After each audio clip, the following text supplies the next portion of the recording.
Hello everyone, দেখো আমরা আজকে উনুনে রান্না করছি। যেহেতু তোমরাও জেনে হবে যে গ্যাস আর পাওয়া যাচ্ছে না, নাকি আছে আমাদের বাড়িতে দুটো, কিন্তু তবুও এখন থেকে সতর্ক হওয়া ভালো যে হাতের পাঁচ গ্যাসটা থাক। তার জন্য আজকে থেকে উনুনে রান্না করছি। আর উনুনটা যেহেতু বানানো ছিল বাড়িতে, মা বানিয়েছিল আর এই আমার দিদি। আর আজকে আমার মা মাটির হাঁড়ি আর মাটির কড়াইও নিয়ে এসেছে, যেহেতু কড়াই কাহালি টালি পড়বে স্টিলের, তাই মাজা ঘষা সমস্যা হবে, তার জন্য এগুলো নিয়ে এসেছে কিনে।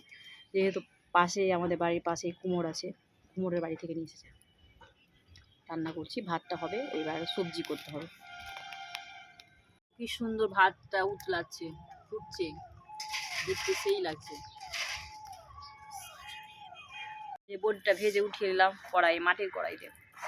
কিন্তু আমার মেয়েটা কিনা ধরে দেয় না, আমি তো একা একা রান্না করে করতে পারি না গো ভিডিওটা। সজনা দেবো, আবার মা সজনা দিয়ে আর বড়ি দিয়ে তারপর বেগুন দিয়ে রসা হবে। মা আলু খেতে পারবে না তো, তার জন্য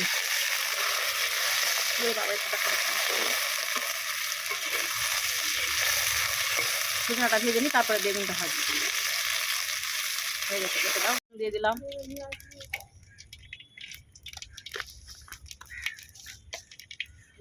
বড়ি দেওয়ার সাথে ফোড়ন দিতে হবে, আর এই বেগুনটাও দিয়ে দিচ্ছি।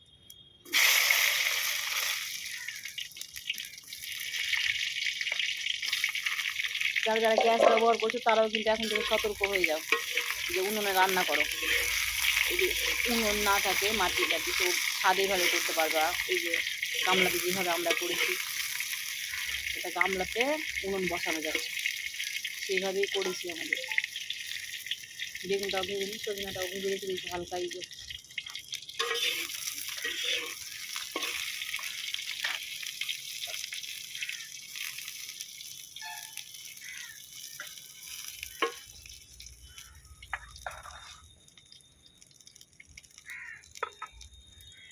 বেগুনটা ভাজা হয়ে গেছে লাল লাল হয়ে। আমি এবার বেগুন ভালো করে না ভাজলে ভালো লাগে না, বেশি করে ভাজি আমি। বেশি করে না ভাজলে ঝোলে দিলে সাদা সাদা হয়ে যাবে। এবার দিয়ে দেবো পেঁয়াজ, তার তেল দিয়ে দিই হালকা। আর কম তেলও আমি রান্না করতে পারি না গো।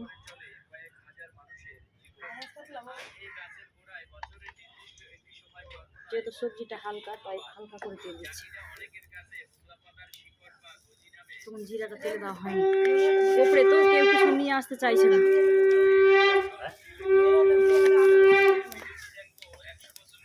বাচ্চাগুলো কিনা আমাদের বাড়ির কেউ কথা শোনে না, জানো কি বলবো। আর উপরে তো যেহেতু ছাদে, তার জন্য নিচে কেউ যেতে চায় না। শুকনো লঙ্কা দিয়ে দিলাম তেলে।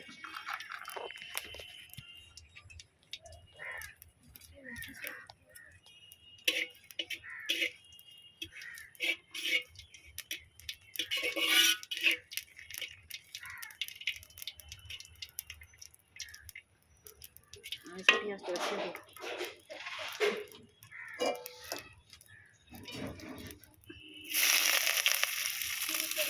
টমেটো পরে দেবো, পেঁয়াজটা ভালো হবে তারপরে। এই রসুন আর আদা খেতে দিয়ে দিয়েছি। এটা রেডিমেড রান্না তো, তাই সুগার পেশেন্টের আমার বর আর আমার মা, তার জন্য এটা আদা রসুন কেটে দিলাম তাড়াতাড়ি। আর টমেটোটা দিয়ে দেবো এবার।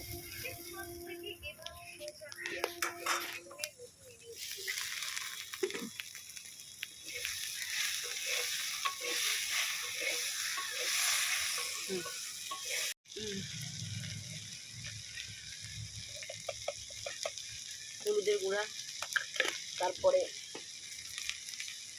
ধনার গুঁড়া, যেহেতু ফাটানো হয়নি মশলা, ধনার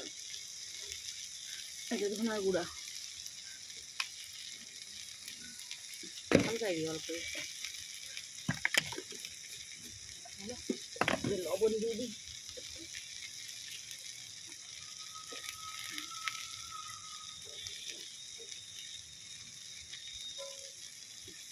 অল্প লবণ পরে আবার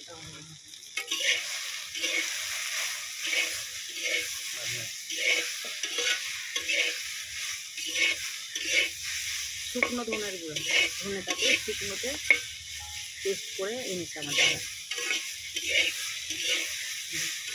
এবার কষিয়ে নেবো, তারপরে এই সজনাটা আর বড়িটা দিয়ে দেবো। বড়িটা ঝোলে দিচ্ছিস না কষানোতে দিচ্ছিস? এগুলো দিয়ে দিলাম, সব ভেজে রেখেছিলাম এগুলো সব দিয়ে দিলাম,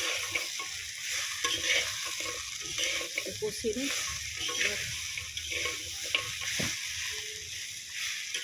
একটু ধরে কষিয়ে নিই। তুমি ধরে থাকতে চাও না কেন গো? শুধু বারবারে শুধু মানে মাটি কিছু লাগার জন্য? হ্যাঁ,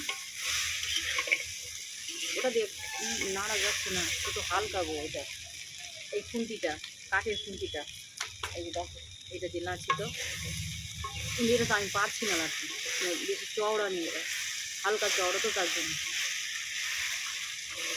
আর বেগুনগুলো যাতে ভেঙে যাবে।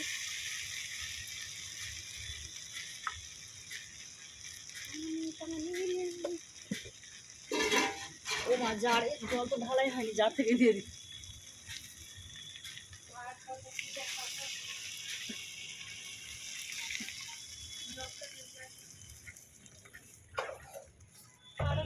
কে ঢালবে আর কেই করবে, তার জন্য দিয়ে দিলাম।